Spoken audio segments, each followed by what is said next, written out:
see we've got a red light, which tells me we're live. So it's time to say hello to you out there and welcome to part 3, the final instalment of Win with New Zealand Grocery Shoppers, the series that we designed and we brought to you in conjunction with New Zealand Food and Grocery Council, especially for you. If you work in New Zealand grocery, if you make decisions in this field, then this is very much the series for you. My name is David Chukri.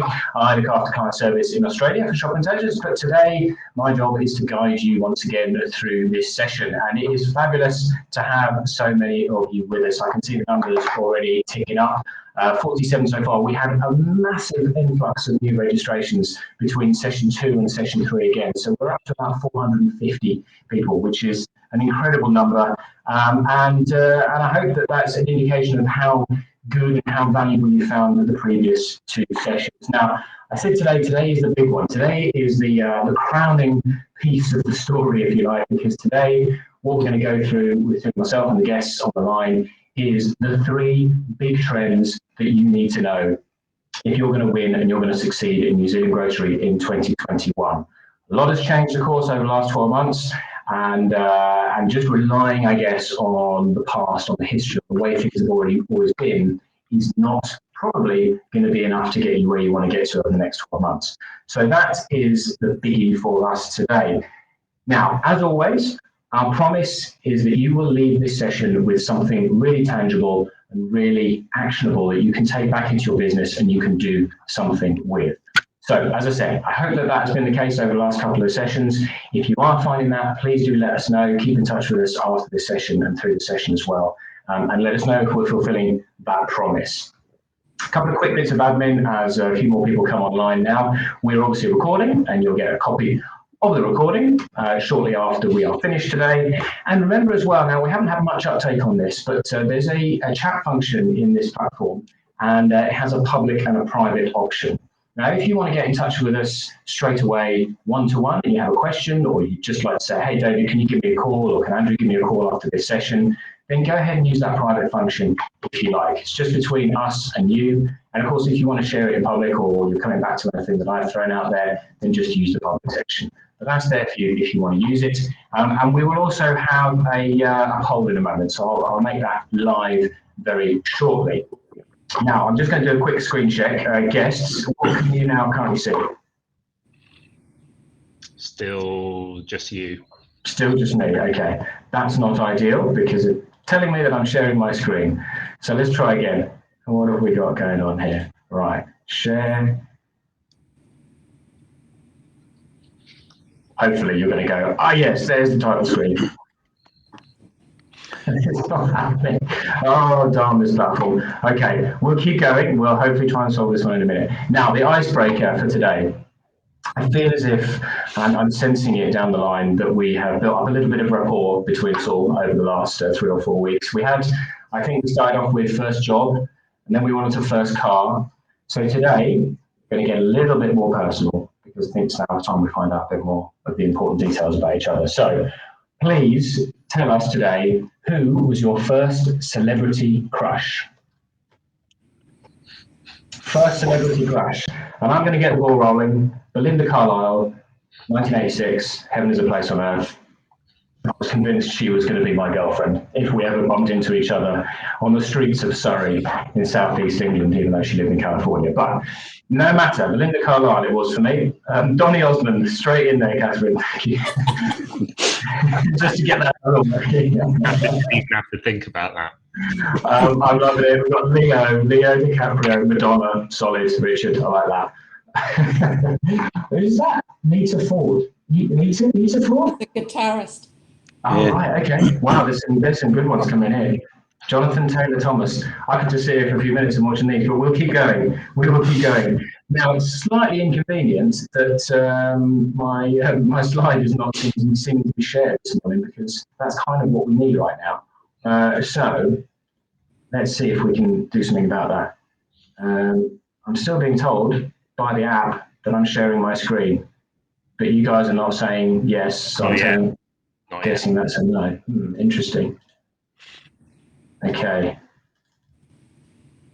Oh. Now I'm getting a black screen of death. Okay, so until we figure this one out, we're going to keep going. I'm getting one of these dials that's going round and round and round, so maybe that'll sort itself out in a second. I can, however, tell you what we have got going on because I can see it, and so I'm going to crack on and tell you what is coming up today. As I said, today is the big one. Today is the one, if you're making decisions, if you're planning and strategizing for New Zealand food and grocery this year, then these are the three big things that you need to be aware of and what you need to do about them. So the first one that Andrew's actually going to touch on in a moment is the need and the importance of adapting to changing price dynamics. So he's going to be talking about value, the value and premium dynamic, and the role of price generally and how that's changing for shoppers across different categories. Then we're going to go to Simon, see how we mix this up. The last two sessions, it was Simon, then Andrew. Then we're going to go into Simon. Simon is going to focus on getting online with the online program, how that's evolved and what shoppers are doing now and the behaviours and the myths that you need to bust. Then we're going to wrap up with lesson 3, which is going to be all about dialing up your credentials, specifically the importance since last year of focusing on health, focusing on your provenance, on your NZ-made credentials. Once we've got through that, probably around about 40 minutes time, we're going to go into our Q&A, have a little chat with the guests on the line and also take some of your questions at that point as well. Still nothing on the slide, and now I'm starting to get a little bit sweaty, but we'll keep going. Questions, as I said, highlights from the guests as well as we wrap up. So we've got a little bit more buffer because I'm going to turn for the third and final time in this series to our guests. And as always, I'll begin with Catherine. Great pleasure to say hello to you, Catherine, CEO of New Zealand Food and Grocery Council. Good morning. Good morning, David. It's my pleasure to be here. And once again, I'd like to thank the team of Shopper Intelligence and for Simon for coming up with this idea and collaboration. I've had great feedback from our members who have really appreciated the discussions, which have been both online and offline after the seminars. So today I think is going to be a really great discussion about trends. Everybody's always keen to hear what's coming down the pipeline and what they need to know to succeed in 2021. Absolutely, and I was just going to ask you actually, if you cast your mind back, what has been the, we talked a little bit about some of the feedback you've got from the series pre-today, what's been the big call out, what's been the big thing that people are talking about or the big thing that you've taken so far? I think one of the things that I've found particularly interesting has been that sometimes when we use our instinct and sometimes the data can tell a completely different story.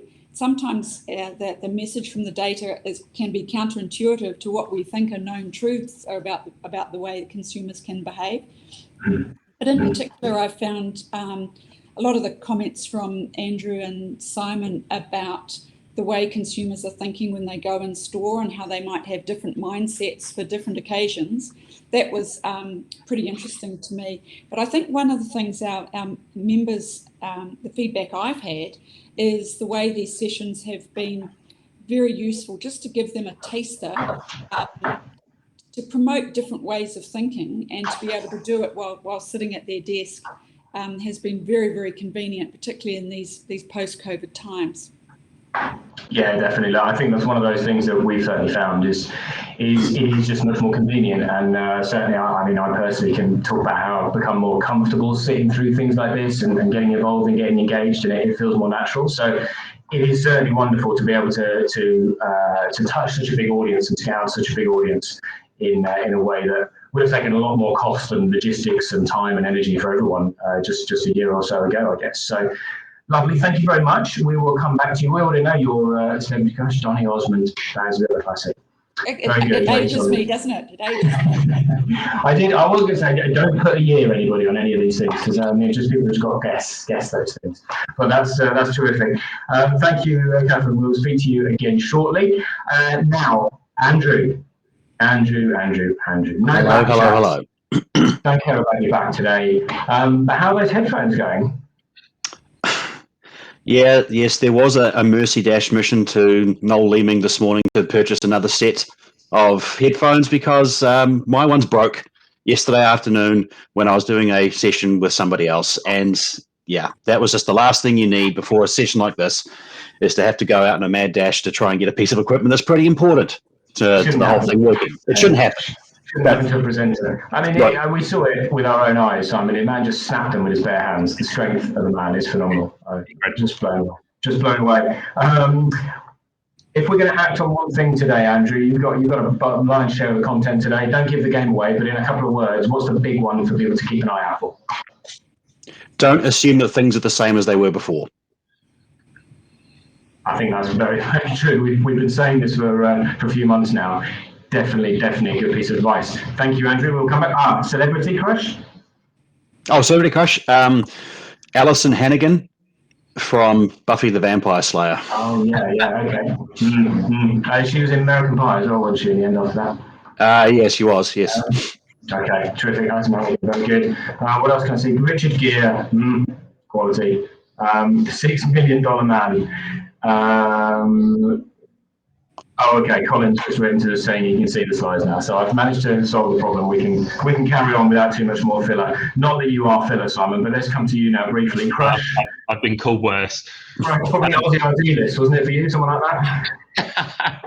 Aussie Idealist, 1982 for those Tottenham Hotspur fans of you, but probably relatively few. No, my real crush was Joanna Lumley in Sapphire and Steel, which ages me even more back in the 70s. So there you go. Yeah, beautiful one.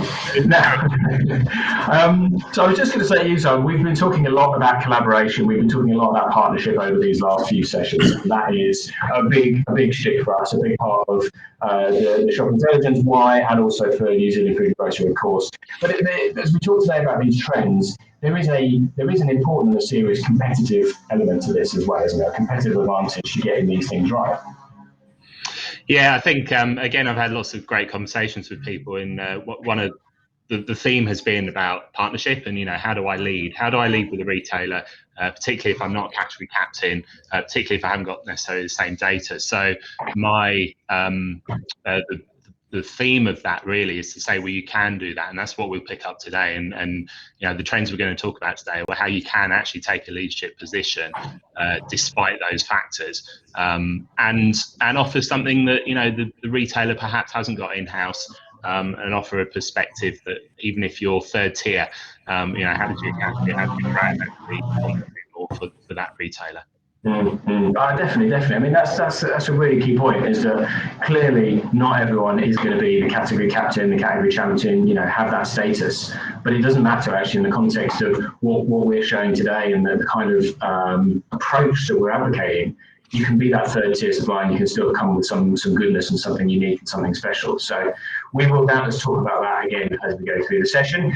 We'll just play catch up a little bit on the slides now. Thank you very much, folks, first of all, for that. We'll hear from Simon and Andrew again in a moment, Catherine again towards the end.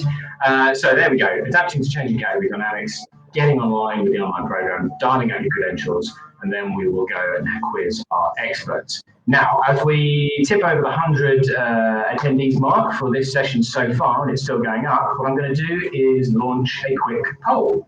You should see that coming through now. Based on these trends that we're going to talk about today, I'd love to know which of these, or which one of them, is the biggest shopper challenge that you feel you are facing in your business today. So basically, we've got that changing price dynamic, the value versus premium dimension. We've got online adoption and everything that brings. And then we have that topic around upweighting your credentials, focusing on your health and your provenance more. Which of those is the biggest shopper challenge for you today? And I say that not only because it gives us a steer for this session, but of course this is part 3 of 3. So I'd love to, and we'd love to be creating some further sessions for you in the future. This can help us to train that. Sorry, David, just housekeeping. We can't see that on screen, but if everybody goes into the third box along on the chat, where the chat is, so it's the middle of 5 boxes you can click, then you click the poll, and it's in there. So just click on that and have a vote. Good shout. I can see people in there doing it, so I just went ahead and went, oh yeah, everyone's got it, but that's a good shout. So we've got 15, 25, about 40 odd people. We're just going to leave that ticking away because it's not a fun game watching that rolling through. So what we're going to do is we're going to get things going, and we're going to start with Andrew today, and he is going to be talking about those changing dynamics. We've done this one, So Andrew, changing dynamics, I guess the key thing here is getting on board with the new program in your category, huh? Yeah, definitely correct. So I guess it's been, if we're all honest, it's been very difficult to escape this narrative that we have had of the financial impact of COVID-19. It's actually quite likely that everybody on this call has been affected in some way, be it large or be it small. Because let's be honest about this, COVID has been one of, if not the most significant events in our lifetime from almost every angle that you can think of. But this first one that we're going to look at here today, this is about specifically on the effect on the wallet. So there have been a lot of metrics out there telling the same story, that people are watching their money a lot more closely than they have in the past. But as with everything to do with the New Zealand shopper, as you've seen over the past couple of webinars, it actually isn't quite as straightforward as that may first appear. The first aspect, though, this makes perfect sense at first glance, that shoppers are viewing price as significantly more important to them, especially in the area of offers, which means essentially promotions, promo deals. So promotions that they see pre-store, so for example, maybe in a mailer or on a TV spot, or maybe they hear on the radio, those are far more able to drive store choice than they were before the pandemic started. Now, these were always quite an important factor in driving shoppers into store and deciding where they wanted to go. But COVID has done the grocery equivalent of souping up the engine. Now, you attach that to the fact that shoppers are more willing to entertain the thought of buying private label in any given category, and you have this value shopper that's even more aware of price than they were a year ago. But it's when you look at the outlier in the list on this page in front of you here, willing to pay more, that you actually a different narrative actually starts to appear, because there's actually a significant subset of shoppers out there that are willing to pay more for something of better quality or something which is premium. Essentially, if you give them a reason to trade up, then they're quite willing to do so. So why is that? Well, firstly, quite a few shoppers have a little more disposable income now than they did before the pandemic. Why? Well, initially, we couldn't go anywhere except the grocery store. So if you were lucky enough to be largely unaffected, and suddenly you might have had a little bit more disposable cash, so maybe that premium steak suddenly became a bit more obtainable. Or maybe the pantry was filled with top-of-the-line baking ingredients instead of more standard ones. Or maybe you went for some more pricey meal solutions. You sort of get the idea. This has actually continued in some respects with the inability to travel overseas. Now, of course, the travel bubble, hopefully, fingers crossed, is coming up in a few weeks' time. But the money that has in the past been spent on overseas holidays, for example, is now being spent internally. And some of that is also going on more premium grocery items. So that's the first aspect. The second piece is all about this occasional drop back into lockdowns, and the overall health situation that we're faced with at the moment has actually meant that some people are not as willing as they were in the past to go out and actually have those experiences outside of home. So now that money is being spent on creating those experiences at home. And that's also driving increased willingness to spend a little bit more at the supermarket. So what does it actually mean? It's actually now more important than it ever was to understand the role of price in your category. Is this a category where offers are king? Or is everyday price reassurance playing a significant role? Is it a mix of the two? Or is it actually a premiumization category? So let's just take promotions as an example, and let's have a look at the role specifically of pre-store promotions driving traffic into store. So that first number you see there in the blue, the number of 13%, that is a net favorable score, or a net promoter score, if you're familiar with that term as well. Essentially, that's you're taking all the people who agree with the statement and you're subtracting away all the people who disagree with the statement, and you're left with a positive or a negative number, in this case, positive 13%. So pre-COVID, a net 13% of shoppers claimed that pre-store communication of promotions played a strong role in getting them to choose where they wanted to go and shop. Example would be, I saw a really hot deal in the Countdown mailer on a category of interest to me, maybe, I don't know, soft drinks, and that made me choose Countdown for this particular shopping trip. The post-COVID shopper on the right-hand side there in the green, they are even more likely to be influenced by pre-store communication in their store choice. And this increase is actually most striking in New World and Pak'nSave. So it bears saying that this is not all about the mailer, This is about any kind of comms that the shopper will see before they go into the store. So clearly, this is not the mailer doing this in Pack and Save. This is other things doing this in Pack and Save. However, it's also grown by quite a fair margin in Countdown as well. So this isn't to say that Foodstuffs have stolen a march on Woolworths in this area. Rather, this is actually reflective of the considerable increase in the levels of pre-store planning that we saw starting to happen at the beginning of the pandemic, and it's just continued right through and gotten even stronger. So the lesson here is that you need to understand the role of pre-store communications in your categories. The store benchmark has gone up in this space, so really the question now is, are you making the best use of your resources in pre-store promotions, in marketing those, in the weight or the frequency of the promotional investment? That's the big question. Remember, each category is different. Some may have remained relatively static in this area, so this is not a call to go out there and rip up all your promotional plans right this second, but this is really about taking the time to understand the role that promotions play in your category now, because this will likely have changed as a result of COVID.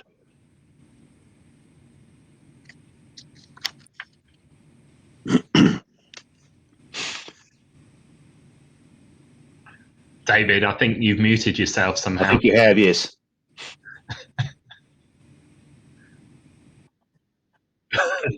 Okay, we managed to get people down the side of the screen, so that was my request, so hopefully that's helped.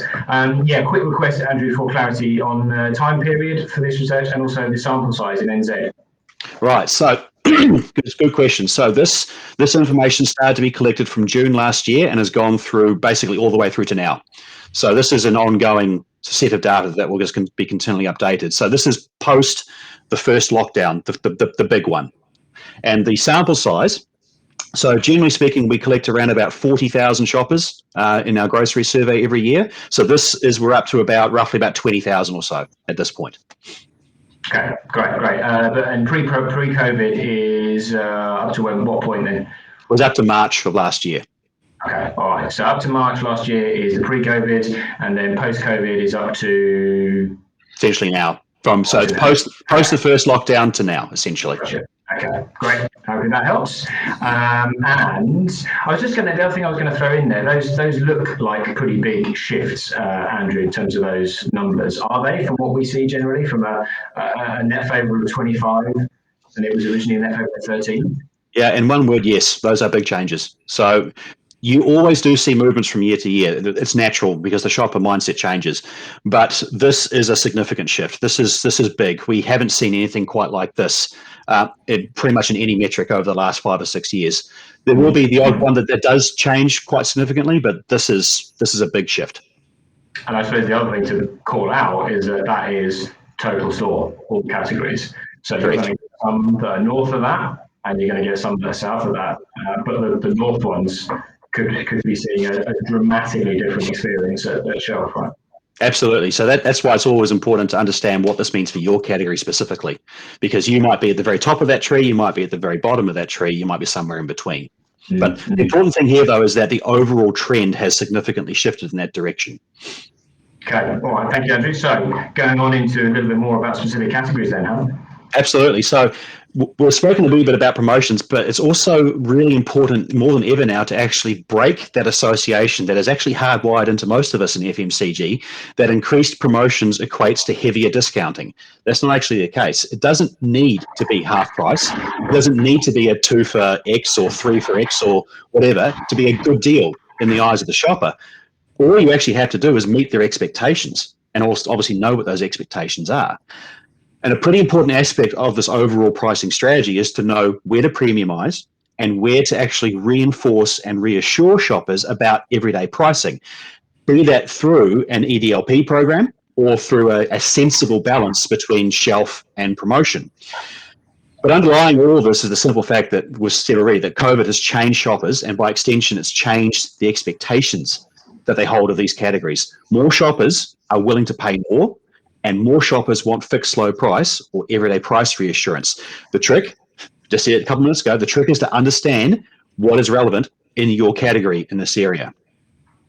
Key point, and I said this at the outset, don't assume it's the same as it always has been. COVID has been an enormous shock, the biggest one we've probably seen into peacetime shopping in literally decades.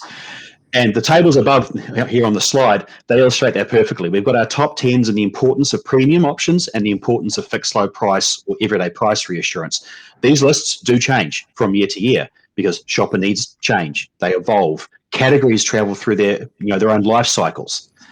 What's notable here is the sheer number of changes we've seen in this data. 5 new categories are in the top 10, and 7 new categories are in the top 10. Sorry, top 5 new ones in the top 10 of premium, and 7 in the new one of fixed low price, new categories there. COVID's changed things. It's changed them faster than anything we've seen in many years, to be honest. So the real lesson about this is that price is more important now, but it's in both in premium and value terms. It's not necessarily about just being cheaper. It's about also the premium side of things too. This will mean different things depending on the category that you're playing in. So just know where your category sits right now and know that role that it's playing for shoppers. And this will help you to have better conversations with those retailers and have better partnerships with the retailers. That's a very good closing point, I guess. Ultimately, when we talk about all this kind of stuff, Andrew, we are basically talking about the tools that you want to go in to your retailer and to your business partner discussions with, right? This is the fuel that's going to make you more relevant, more credible. This is the fuel that's going to get you a seat at the table. Absolutely. I mean, that's what this all boils down to. If you want to have a meaningful conversation with the retailer, then you need to be speaking in this language. You need to be talking about these things, and you need to be doing it from a position of knowledge as opposed to a position of gut feel.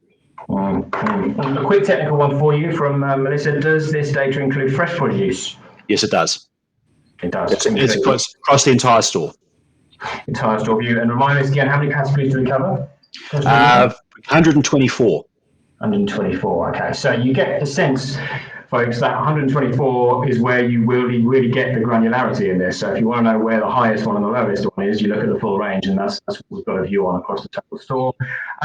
Really interesting stuff, Andrew. I was just the key word that's coming out to me is the change. And certainly in the couple of years that I've been with Shopper Intelligence, I have had it said to me on a number of occasions, look, the shopper just doesn't change very often, does it? The role of the category doesn't change. What's important to shoppers doesn't change very much. Is this evidence enough of that? Do you think are there significant changes going on here that mean, as you said, you can't rely on the past or the gut feel anymore? Yeah, absolutely. I mean, we've always seen it because we work in this information on a daily basis, so we know that categories do change. We know that categories have life cycles which they evolve through from where they start to where they actually end up. But again, the point here is that COVID has really shifted the goalposts on a number of areas, and this is just one of them. There's 2 others we're going to go through in due course. But yeah, it just boils down to the fact is that what you thought was true about your category 6 months ago, a year ago, it probably isn't the same anymore, and it's probably not the same in terms of the expectations of the shopper and also how they perceive it being delivered to them as well. Okay. Right, we're going to keep going. Thank you, Andrew. I wanted to perhaps just have a think about before we come back to this one. Can you talk us through an example of a category that sits in both, e.g. nappies? So that's one to probably just have a think about, Andrew. I'm sure there are lots and lots of categories that sit in multiple top 10s, and you've got one of those which is nappies, number 4 on premium and number 2 on fixed low price. I'll just ask you to reflect on that for a moment because I'm going to keep going if we can for the moment. And last question that's just come in, yes, this is New Zealand data, right? Oh yes, this is, yes. Sorry. Yeah, that's a typo. We'll change that. Ignore the footnote. We will sort that out. But yes, absolutely. New Zealand data, 124 categories. Okay, so that is kind of the basis for our big landscape shifts, if you like, the changing dynamic around price. Now what we're going to go into is a little bit more of the kind of new evolutions around online. The fact that Simon is about to tell you, 2020 made this happen, Simon, and 2021 is the time to get it right, I think is probably my headline. But over to you to give us some details. Yeah, thanks, David. Well, I'm not sure 2020 made it happen, but it's certainly step change. I mean, online was there and was increasing, but we've seen a dramatic step change. So I'm going to cover 3 things here. today. One is the step change in the habits of the Kiwi shopper in terms of online shopping, what that means for your business. The second is the Kiwi shopper themselves and how they shop online, the mindsets, the behaviours. There's some assumptions and myths that we're going to bust in terms of how that happens. And then the third one is what's happening overseas, what may we expect to see in market soon around online and omni-channel. So the first thing we're going to start with is some just reflecting the step change in online behaviour in New Zealand. So there's a few stats here. First one from United Fresh annual report in terms of the percentage of Kiwis shopping for groceries online. So a real step change here from less than 10% to almost 30% in 1 year. Countdown's recent report to the or submission to the Commerce Commission is reflective of 1 in 8 dollars going through their tills and going through online. So 12%, more than 12% of their sales being driven online. That's a massive increase. I'm getting some feedback, guys. You can mute. And then the third one there is just around the increased investment from different retailers. This is an example from Countdown in terms of automated pickups. So this is more than just lockers. This is automation of the pickup process. So yes, it's online delivery, but it's also click and collect, and they're becoming more sophisticated in this. I suppose the point is, ask yourself your question: how much of your business goes through online? And then ask yourself the question: how much of your budget goes through online? In terms of understanding your shopper, in terms of understanding the retailer, the supply chain, how you interact with the retailer to ensure that that's delivered. Your product is delivered to the shopper appropriately. Things are moving so quickly that what I see in market is that businesses are not necessarily moving quickly enough to set themselves up for that online shopper. So there's a challenge for you all just to think about that in terms of where your budgets are going. The second thing I want to talk about is the shopper themselves. I think we've all got preconceptions about how people shop online. It's all about stocking up. It's all about price. And to a degree, that's true. But let me challenge a few of those assumptions, and I'm going to pick out 3. Now, I would say that what's coming soon is our New Zealand reports online. So our clients, you can all get excited about that, because in a couple of months, you'll see this in a lot of detail in terms of how the New Zealand shopper is shopping online, where they're going, how they're behaving, the mindsets behind that, what it means for your business.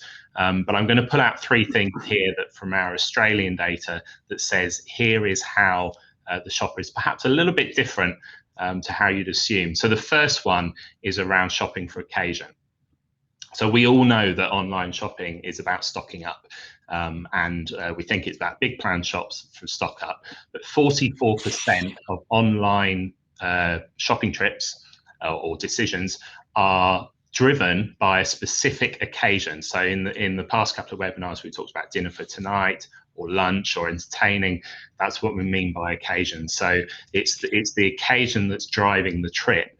And just as we spoke about last time, when that happens, you've really got to align with the mindset of the shopper to really then trigger that purchase and align your category, align your brand, and really deliver to that. So how does, just in the same way that last time we talked about the shelf, this time it's about the web page or on your phone. How does that web page deliver to the occasion? So it's not just about putting product and price, it's about connecting with the occasion. How can you do that? So those are the sorts of things you've got to be thinking about. The second one there is impulse. So is it a highly planned shop? Yes, of course it is, but 50%, so 50% of shops done online involve impulse purchasing. Okay, so again, the challenge is how does the web page deliver to the impulse shopper? How does it entice people in and encourage that spend or trade up or whatever it might be? Because already shoppers are shopping that way. And then the third point there is price. So yes, of course, price is important, but actually price is less important online than it is bricks and mortar. And the reason for that is quality is always number one in both. But number two most important thing online is is the accuracy of the order, which of course includes availability. And that's more important than price, whereas in bricks and mortar it isn't.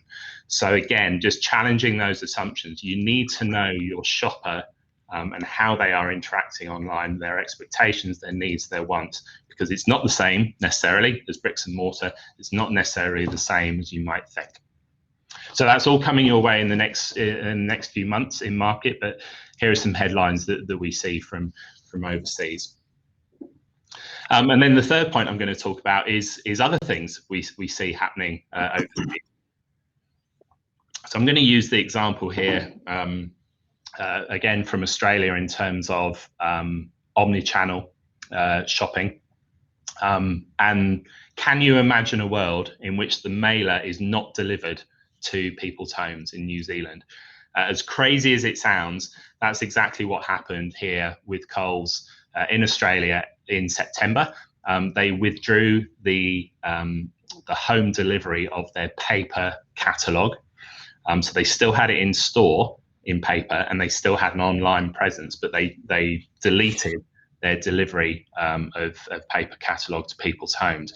And just like in New Zealand, the catalogue is massive in Australia. It drives a lot of trade. It's intrinsic in terms of how the operation and supply chain works. It's intrinsic to the promotional programs. It's a big deal, right? So there was a lot of risk and there's a lot of worry from retailer and supplier in terms of the impact of this, particularly amongst the the stereotype older shopper who relies on that paper mailer. It's part of their routine, and they're perhaps less likely to switch to digital and so on. Now, as it says on the slide, the surprise insight, and certainly in the first few months of that deletion, is that it has not significantly impacted the ability of the mailer or the catalogue in Australia to drive shoppers into the store because of that mailer. Now, why is that happening? There's two reasons for that. One is that shoppers were going, or do now go into store to get the paper mailer if they want it, and they either take it home or they use it in store, or they find another way to get it home. And then the second thing we saw was that those people in Coles who were particularly motivated by the mailer or catalogue switched to digital platforms and the digital catalogue. So Coles was successful in moving or transitioning those customers to an omni-channel platform to then be able to delete that paper delivery, and of course millions of dollars worth of savings in deleting that paper delivery. So I know other retailers here, and I know retailers in New Zealand are looking at this closely in terms of that model and what it means. But we'll continue to monitor this, and we will report back to market. I'm still getting a bit of feedback. Apologies for that.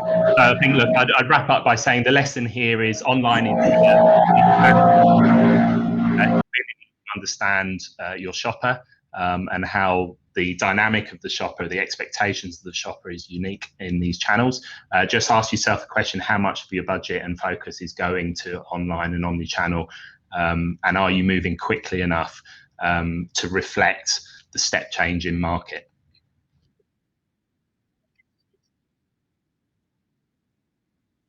Connected to my microphone, which is slightly inconvenient. And I've also got somebody who decided to mow the lawn right next to my window. So give me 2 seconds. Guy seems to have an industrial leaf blower going on out there. Hopefully that's not interfering with your experience as much as it's interfering with me. Andrew, sorry, Simon, I was just going to say, on this point that you've raised there about the post-deletion percentage versus the pre-deletion percentage actually having gone up. And Richard on the in the audience today said stores are starting to use Facebook to highlight their weekly sharp promotions led by Pack and Save. That's driving traffic starting from Monday. So I guess that's a prime example of this shift away from the old paper format into digital channels, right? Yeah, exactly. It's and it will continue. Shoppers are much more able and willing to shift the platforms than perhaps we all thought. We know that from Australia now. I guess it's the same. How can you? What are the ProQuick digital platforms? How are you hooked into that? How are you working those? I also remember over the last 6 months or so when we talked about this in AU, we were looking at the top 10 categories where catalogue was a key trigger. And particularly if we were talking to companies, businesses that had a category in that top 10, we were saying, well, you've got to think about what the other levers are, you've got to think about what those other triggers are that are going to work for you. Does that guidance almost change a little bit with this view now we've got that post-deletion percentage? Yeah, I mean, it's all wrapped up in the mindset of the shopper and how they are approaching the catalogue. I think, or the mailer. It's a bit like what Andrew said. The important thing. I mean, these are just broad national numbers, but there is a lot of change within certain categories. Certain categories are more predisposed to the online or omni-channel customer journey, if you like. And so understanding your category and your brand in context of that change is critical, because it's not a linear or consistent shift across every category. Fabian, I hope you can hear us now. She came through, said you couldn't hear a thing, so hopefully that's a little bit better now. If not, please stick your hand up, let us know, and I will do what I can to try and help that. However, for the moment, what we'll do is we'll carry on with our third notion and indeed our final trend and final point of this series. Dialing up, Andrew, on those unique selling points that the shoppers are calling out for in your particular category. Yeah, absolutely. So now this is, as David said, this is about the final piece now of the puzzle. So this is all about dialing up the credentials that your category has in the eyes of the shopper in certain specific places, namely New Zealand made and also healthy choices. Now, these two factors, they do speak a wee bit more about the premiumization side of things, more so than value, but it also speaks to trends that we've been seeing happening in New Zealand for the past few years. These two things I've just mentioned, New Zealand made and healthy choices, these have been steadily growing in importance over the last few years, and COVID has simply just turbocharged them. So think back to the first section where we spoke about price and offers becoming more important. So this chart that you see in front of you on the screen now, this shows a number of the key factors that we ask shoppers to rate on a scale of 1 to 5 as to how important they view that particular metric in the category that they purchased. A 1 denotes very low importance, while a 5 means that the shoppers view it as extremely important. So if we compare shopper views pre-COVID with post-COVID, 4 key factors stand out as being significantly higher in importance than they were before the pandemic began. So we dealt with those first 2 already this morning, price and offers. So now it's about these other 2, healthy choices and New Zealand made. I'll start with New Zealand made. New Zealand made is an indication of how important it is to shoppers that the products in the category that they bought are either made in New Zealand, made with New Zealand ingredients, or sourced in some way from here. Now, a significant increase from COVID makes sense on a number of levels, such as food security, for example, or maybe it's a desire to buy local to help out the New Zealand economy and also New Zealand manufacturers. What this effectively means, though, is that if you have a category where this is high, then it is important to take every opportunity you can to tell shoppers about the provenance of your products. That includes mailers, or any other type of pre-store comms, shelf communication on the packaging. Now, of course, the benchmark has risen across the whole store, and that's important because that means that this is actually no longer just simply a background factor. This is almost as important as having availability of product on shelf. It's no longer about the degree to which you do this if it's relevant. It's now, it's about the degree that you do this if it is relevant to you. It's not about if you do this, it's about how much you do this now. Again, if it is relevant to you in your category. Healthy choices Now, that's all about how important it is to shoppers that there's a range of products that are available in the category that are better for me or better for my family or better for my household. Some categories are not completely irrelevant at all, and that's paper products, for example. It means it doesn't matter if there are healthy choices in paper products. There's also the other extreme of it being part of the category's DNA, like health food, for example, or fruits or vegetables. But outside of those specific categories, there has been a significant increase in the desire for shoppers to see healthier options available for them to buy. So, like New Zealand Made, this means that if these options are in your toolkit, tell shoppers about them. And that means telling them in store via the messaging at shelf or on the pack, or pre-store through any of the various mechanisms that are at your disposal. Now, this needs to be done in a way which is meaningful and can be taken on board by shoppers. To steal a line from our last webinar, it's pointless to have all these options available and have no way of actually getting shoppers to easily understand that they are right there in front of them. So if you've been all the way through us with this webinar series, then you will probably be very familiar with my call out that every category is different. And as a result, you do need to know where to look to maximize the desired effect. Here on the slide in front of you, you've got the top 3 categories for healthy choices and New Zealand Made post-COVID. So this is where each of these mindsets matter the most. But there are plenty more categories where the shopper mindset is significantly geared towards having New Zealand origin prominently messaged or having healthy options called out. And of course, there's the flip side is, do I play in a category where maybe this is less of a factor and I can focus elsewhere? Maybe that's on availability or innovation or pricing. So the interesting thing here, though, is that it might not be a category that you would have expected to be prominent. So I've included a few ones here which may not necessarily fit that preconceived idea about it being important there. Similar stir-fry sauces in healthy choices is a good example. That's ranked number 22, or maybe even craft beer in New Zealand Made. It's calling out that it is a local craft beer producer is just as significant as calling out that it's an IPA or that it's a Pilsner, or even skincare. Just outside the top 30 for importance in being New Zealand Made. Last year, it was firmly in the bottom half of those rankings of importance of New Zealand Made. So that's a significant shift year on year.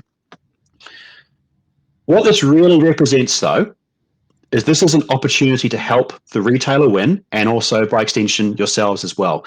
Now, we know that Woolworths, for example, they want to win on health as a retailer. So now the question needs to be, how can your category, your brand, help them do this? And of course, it's not just Countdown, it's also Foodstuffs as well. How do you help them win, and by extension, yourselves as well? Practically, this means you have more reason to be promoted pre-store, or to have more shelf space, or to have more visibility in store. It means that you can be a true partner and not just a trader. Shoppers are looking out for these things far more than they were, and now we're pretty confident that there's been enough water under the bridge to dismiss these trends as a blip. This is what the future has always looked like, and COVID has made it come here in one very quick amount of time. Of the series, partner not trader, Andrew. We're going to put that on your headstone. I'd be happy for it to be on my headstone, honestly. Just one thing I was going to mention on that, and again, this is fascinating. The thing that really calls out to me is the nuance, and this is where when we do a session like this, and there's 100 plus people on the line, we're talking about the overall direction of travel, right? But when you pull up this, you really start to see the nuance. And what that calls out to me is the fact that the message will get lost if everyone bundles into the retailers, and all the retailers start going, hey, everybody, we want healthy messages and we want New Zealand Made wherever we can put it, and just plaster it all over the shelf. Because the beauty of this is, and this perspective is the relativity of one category to the next. And if it's not right for your category, then you can go back with that message and you can focus on something else, right? Absolutely, because it's all about finding what is the trigger for your category. So yes, healthy choices, New Zealand Made, and we've spoken about price as well. They're far more important now post-COVID than they were. But maybe in your categories, they're still the same that they were beforehand. So this is the overall trend. But what actually is happening in your category is what's important for you, and it's important for the retailer, because that's what needs to be talked about. It may well be that New Zealand made doesn't matter in your category. So in that case, it's good to know, but you can move on to what actually matters. Maybe it's the layout needs to be improved. Maybe occasions need to be called out more. Maybe it's some other factor that we haven't spoken about. That's the nuance. That is the absolute guts of it. You can't be one size fits all, and I think I've said that a few times as well over the last few weeks. You can't be one size fits all. You have to actually figure out and know what the category role is, what your shoppers want, and to talk about those things. All right, so we're coming up on 9:50. Let's pull things back out a little bit and talk to our three guests for a moment on just some of the things that we've seen. Catherine, we're going to come to you first. And just the thing I thought you might find interesting is this question of the pace of change and how quickly you see. I guess you're in a really good position to be able to look at this from a very holistic perspective. How do you see the pace of change in response to these key trends in New Zealand, and what's your view on what we as an industry can do more to go a bit quicker if we need to? Yes, well, so many of the trends that we have seen, the trend towards online, for example, have been going for some time. But what COVID did was it introduced a massive step change. And so overnight, we had more people wanting to purchase their groceries online. And I was really interested to see those statistics that were presented today, and also interested to know how much of that will remain embedded, or whether people will, how many people will go back to shopping the way that they have.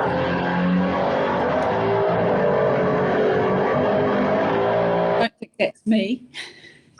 That noise. The other thing I thought was interesting was that with a sustainability trend, people are thinking very carefully before they chop down trees and print brochures and mailers and things. So to see that experience of Coles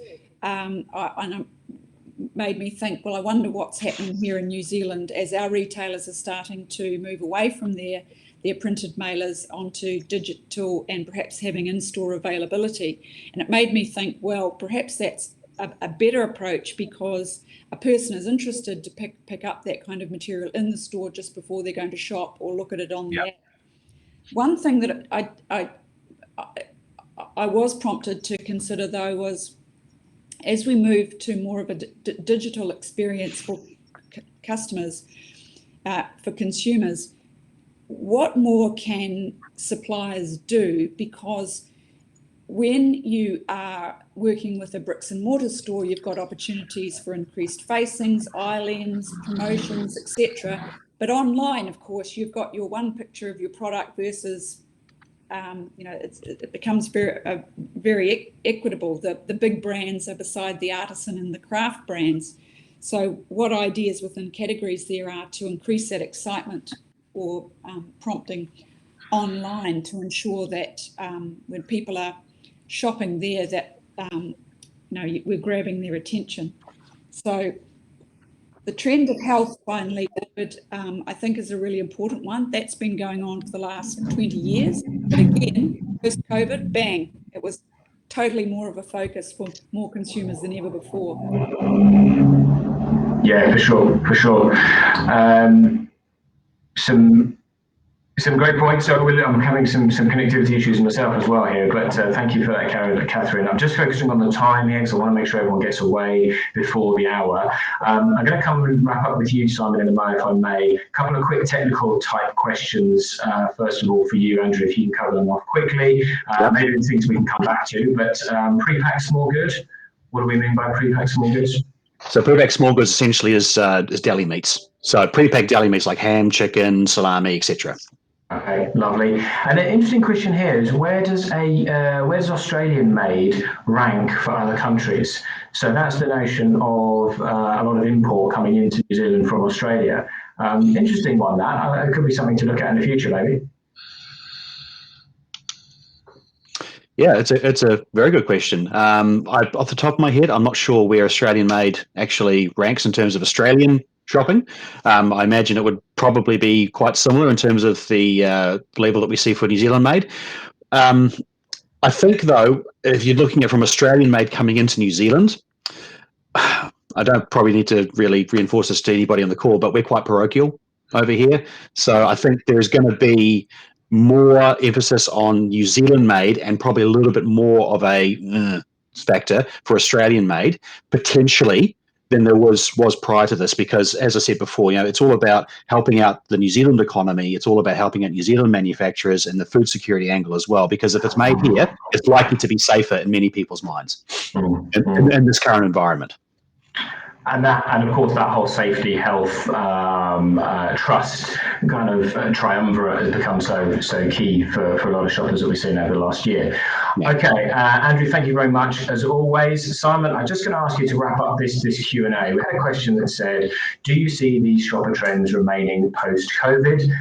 Can you give us a view on that, and then perhaps just crystallise what for you is the so what and the now what out of today's session? Yes, I do. I actually see them accelerating. I mean, obviously, we've talked about lots of trends, and we go through each one individually. But I think that these trends were happening before. Something like online was happening before. It's just a step change through it. Picking up on what Catherine was saying about what can we do as suppliers, for example, going to retailers when all we've got is our pack on the page. I mean, I think it's my context for that would be when I came over from the UK into Australia 12 years ago, 13 years ago, and I went to buy lunch. There was no sandwich section, and I was told to go to the bakery to get some bread and go to the deli to get some meat, which was a bit bizarre. But anyway, that's a true story. I think it's the same for online right now. I think, well, what happens if you're going for dinner? Or you're shopping for dinner, or you're shopping for lunch, or any other occasion. At the moment, the web pages are designed as they fit for purpose 2 or 3 years ago, which was the big online shop and a pack on a page with a price point. The challenge for retailers and suppliers now is to partner and build web pages, for example, online, that deliver to the occasion and make it more than just a pack and a price point. And as shoppers are shopping that way already, as the retailers get better, as the web pages get better in delivering to that, it's only going to accelerate. So I think the trends we see are only going to accelerate. I think the other question was about wrapping up in terms of themes. Look, I go back to the vision, which is let's partner or move towards a better partnership between retailers and suppliers in market, more open, honest leadership conversations. I think one of the ways to do that, even if you're not a category captain, is to bring in data that the retailers might not necessarily have open and honest conversations about the role of your category and where it sits, rather than, Andrew gave a great example before about health or New Zealand made. It's not all about rushing into the retailer and saying, look, we're made here, or our product is healthy. It's going in and saying, Mr. Retailer, your shopper wants health. This category is the most important category, or in the top 10 or whatever for health, and help you win on your strategic agenda. And this is how our brand is set up to do that. You can have that conversation regardless of who you are in the category pecking order. That's what I mean by leadership and partnership. And that's the sort of mindset I'd like to drive and help drive in market. Thanks, Simon. A great place to finish up. Here is our checklist then for 2021.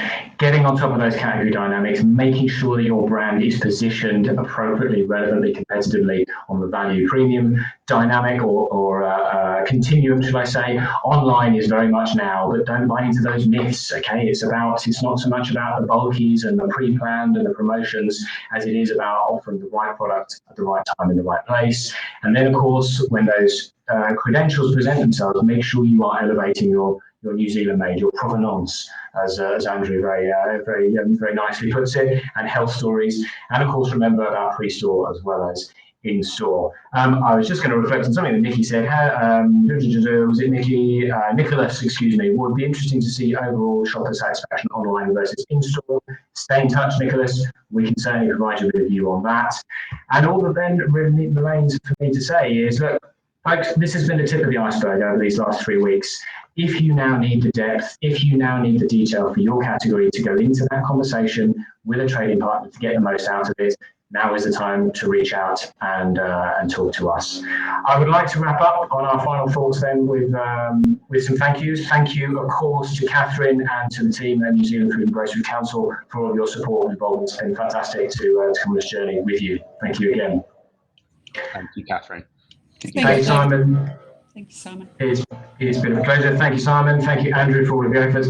Thank you to you, to everyone who has taken the time out to join us for these sessions. That's the series. We've covered insight sources. We've covered range tailoring. We've covered 3 big trends.